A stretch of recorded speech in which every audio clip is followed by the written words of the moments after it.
আমি, মা, বাবা সবাই অবাক। এর মধ্যে মা বলছে, নাও, মনে হয় তোমার অফিসের কোনো কলিগ জানতে পেরেছে, কিন্তু সামনে থাকলে আমরা লজ্জা পাবো বলে এজন্যই হয়তো আড়ালে চলে গেছে। অত ভেবে লাভ নেই, চলো খাবারগুলো ভেতরে নিয়ে যাই। আমার ছোট ভাই এবং বোনেরাও খাবার দেখে চিৎকার জুড়ে দিল, ক্ষুধা পেয়েছে, খুব ক্ষুধা পেয়েছে, চলো মা, আমরা খেয়ে নেই।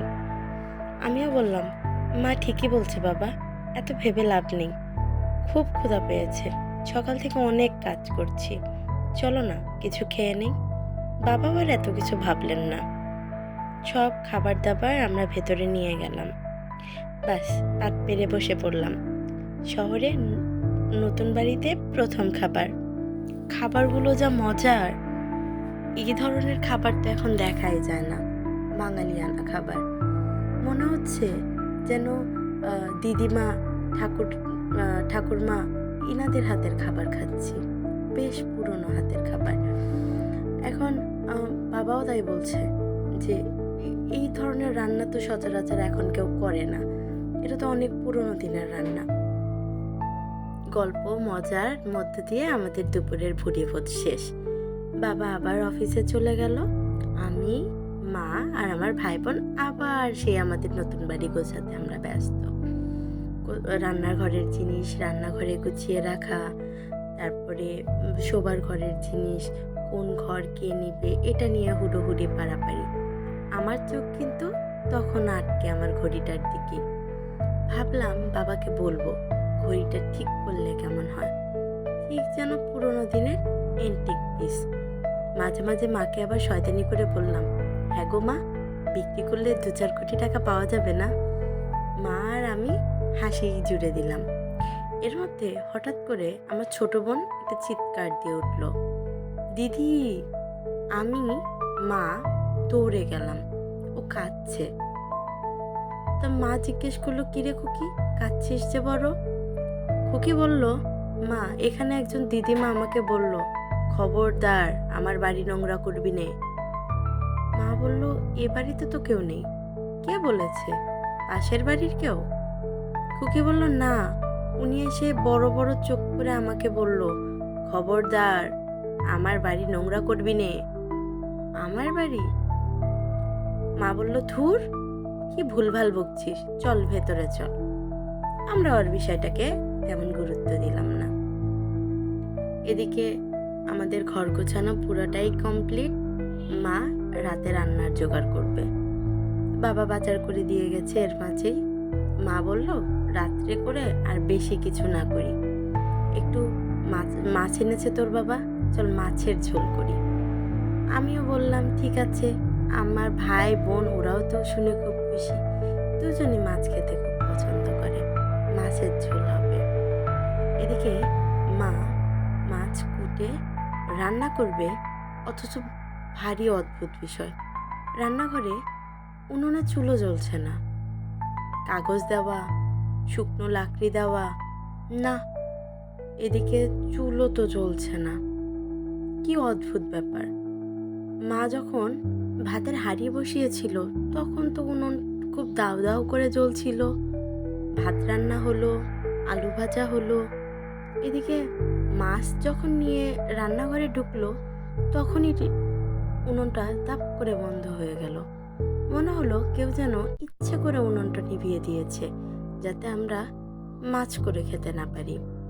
না, হাজার চেষ্টাতেও উনুন জ্বলল না। কেরোসিন তেল দিয়ে দেখা হলো, কাগজ পুড়িয়ে দেখা হলো, না, উনুন আর ধরছে না।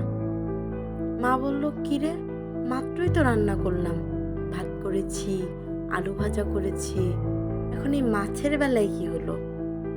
আমি বললাম, থাক গা মা, অনেক রাত হয়েছে, আজ আর মাছ করে লাভ নেই, চলো, ভাত হয়েছে, আলু ভাজা হয়েছে, আর তুমি ডিম ভেজে দাও। না, এখানেও সেই একই গন্ডগোল, ডিম আর ভাজা যাচ্ছে না, উনুনে জ্বলছে না। মা বলল, কি সমস্যা হতে পারে, এ তো গ্যাসও না যে গ্যাস জ্বলছে না, গ্যাস ফুরিয়ে গেছে। এদিকে বাবাও ফেরত এসে এটা নিয়ে ভারী চিন্তায় পড়েছে। বাবা তখন বলল, আচ্ছা, উনুনটাকে কি বাইরে বের করে জ্বালাবে? মা বলল, চলো দেখি, নইলে শুধু আলু ভাজা দিয়ে কিভাবে ভাত খাবে। তখন বাবা উনুনটাকে ধরে বাইরে নিয়ে আসলো। বাইরে নিয়ে আসতেই উনুন ধরানোর প্রচেষ্টা, বাহ, এক নিমেষেই দাও দাও করে আগুন জ্বলে উঠল। ভারী অদ্ভুত। ঠিক আছে, ওই দিনের মতো আর কেউ কিছু চিন্তা ভাবনা করলো না। রাতে ভুরি ভোজটা সেরে যে যে যার যার মতো ঘুমোতে গেল। যেহেতু আমি এবার মাধ্যমিক পরীক্ষা দিব, আমার তো অনেক পড়া। সবাই ঘুমোলেও আমার ঘুমোলে চলবে না, আমার তো পড়া আছে, প্রস্তুতি আছে।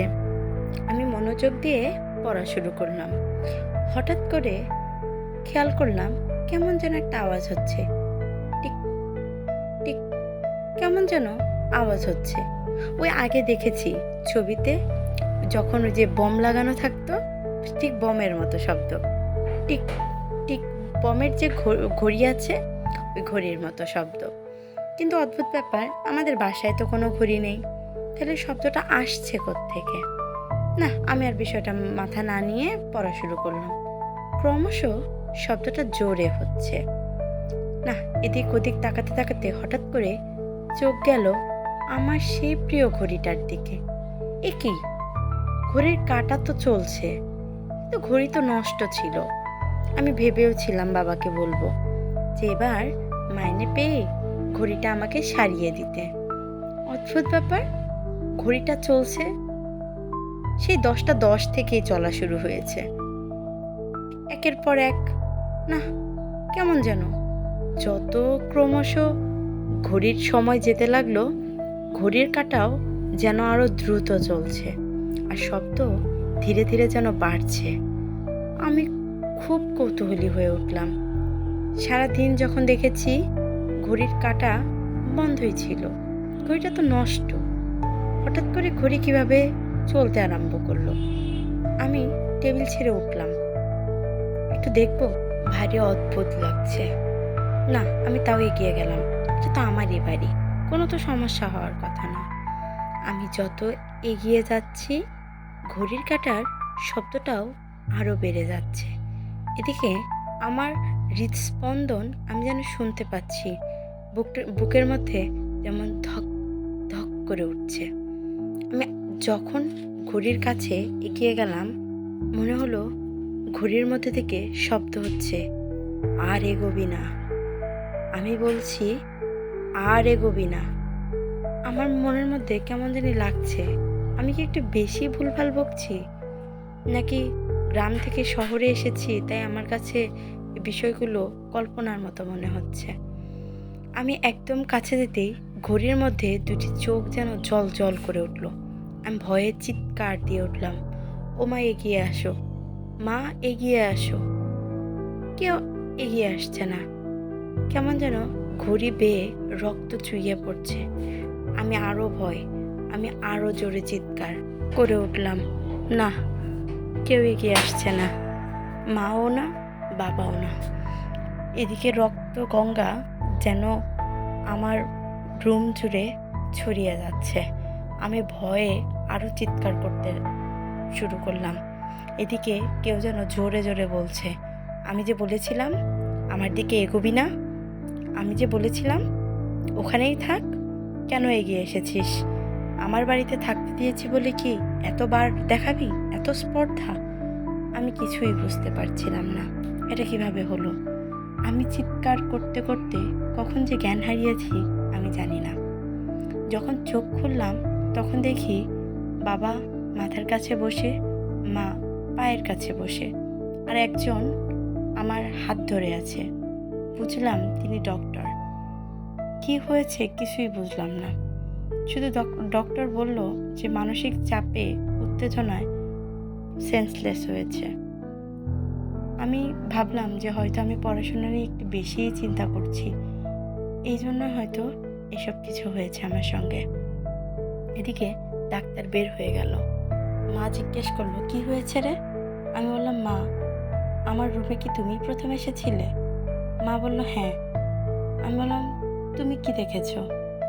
বললো, আমি দেখলাম তুই নিচে শুয়ে আছিস, মাটিতে পড়ে আছিস, কয়েকবার ডাকলাম কিন্তু তুই কোনো সাড়া দিলি না। আমি বললাম, আর কিছু দেখোনি? না, আর কিছু দেখিনি। আমি তখন চট করে তাকালাম আমার ঘড়িটার দিকে। এ কি, ঘড়িটা তো বন্ধ, সে আগের জায়গাতেই আছে। 10টা বেজে 10 মিনিট। কেমন যেন রহস্য ঘেরা এই ঘড়ি। বন্ধুরা, এই রহস্য ঘেরা ঘড়ির অপর অংশ জানতে হলে চোখ রাখতে হবে ভৌতিক বাংলাদেশের পর্দায়। আর গল্পগুলো ভালো লাগলে অবশ্যই আমার চ্যানেলটিকে সাবস্ক্রাইব করে আমার পাশে থাকবেন। আর আপনাদের কাছে যদি কোনো ঘটনা থেকে থাকে যেটা আপনি লোকমুখেও শুনেছেন, তাহলে অবশ্যই জানাতে ভুলবেন না। সবাইকে ধন্যবাদ।